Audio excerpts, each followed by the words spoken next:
सीमा और सचिन का मामला है तो आप तो ऐसे उछल रहे जैसे आप सीमा के देवर लग रहे हैं या उसके चचिया ससुर लग रहे हैं। क्या आप उसके, आप सीमा के जेठ लग रहे हैं। एक बात आप मुझे बताइए कि आप कहते हैं कि भाभी आ गई, वो पाकिस्तान जो हमारे देश के वीर सपूतों का, हमारे देश के जवानों का खून बहाता है, अगर उस मुल्क से कोई लड़की आती है जिसका चाचा और जिसका भाई पाकिस्तान की आर्मी में है, क्या आप ये कहते हैं कि उसको आप भाभी बनाएंगे अपनी? हम बिल्कुल नहीं कहते, लेकिन लोग जश्न मना रहे हैं, कह रहे हैं कि पाकिस्तान सीमा हैदर नहीं जानी चाहिए। मैं आपसे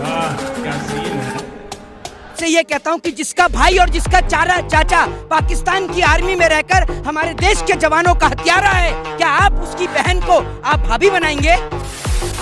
हम तो बिल्कुल नहीं बनाएंगे। और मैं तो ये कहता हूँ कि अगर पाकिस्तान की फोर्स सीमा हैदर को वापस लेके जाती है तो ठीक है, नहीं तो पाकिस्तान की जो सीमा हैदर है उसको भारत देश की जेल के अंदर उम्र कैद रखा रहना चाहिए। बात तो सही है। क्योंकि आप नहीं देखते कि किस प्रकार से भारतीय लोगों को प्रताड़ित किया जाता है पाकिस्तान की जेल में। अगर उनके ऊपर जासूसी का आरोप लगा हो तो कई साल बीत जाते हैं उनको पाकिस्तान की जेल करने वाले लोग, ये बड़ी अच्छी बात कही आप। तो कह रहे कुछ भी होगा सब सह लेंगे, लेकिन सीमा भाभी यहीं रहना चाहिए। तो उनको ये जो लोग समर्थन कर रहे हैं उनसे कोरे कागज पर स्टैंप पर ये लिखवा कर दीजिए और पूछिए कि उनसे घर से कितने लोग इंडियन आर्मी के अंदर हैं। क्या वो लोग देश से प्यार नहीं करते? एक बात, प्यार नहीं किया है तो कहाँ जानेगा प्यार? नहीं, वो 22 साल का लौंडा और वो 4 बच्चों की माँ है, प्यार हो गया है? जो कैसे लोग रहते हैं यार जो लड़की अपने धर्म की और अपने देश की नहीं हुई वो हमारे देश की और हमारे मजहब की हो जाएगी। किस तरीके की बातें करते हैं, शर्म आनी चाहिए आपको। शाबाश बेटा, कौन सा सरहद है? प्यार का कौन सा सरहद है? जब उसको 4 बच्चे नहीं दिखे, अपना पति नहीं दिखा, अपना मजहब नहीं दिखा, आप कहते हैं कि वो प्यार करती है? ऐसे तो नहीं होता है। वो आप ये समझिए। और उसके बाद मैं आपको बता दूं कि जब एटीएस ने उससे पूछताछ करी तो उसके पास से 4 मोबाइल फोन बरामद हुए।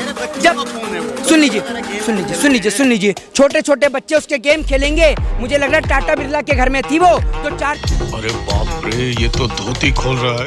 4 फोन थे उसके पास। और दूसरी बात ये कि जब आपके पास फोन है और मोबाइल फोन के अंदर सिम कार्ड है तो आपको हॉटस्पॉट से बात करने की जरूरत क्या है?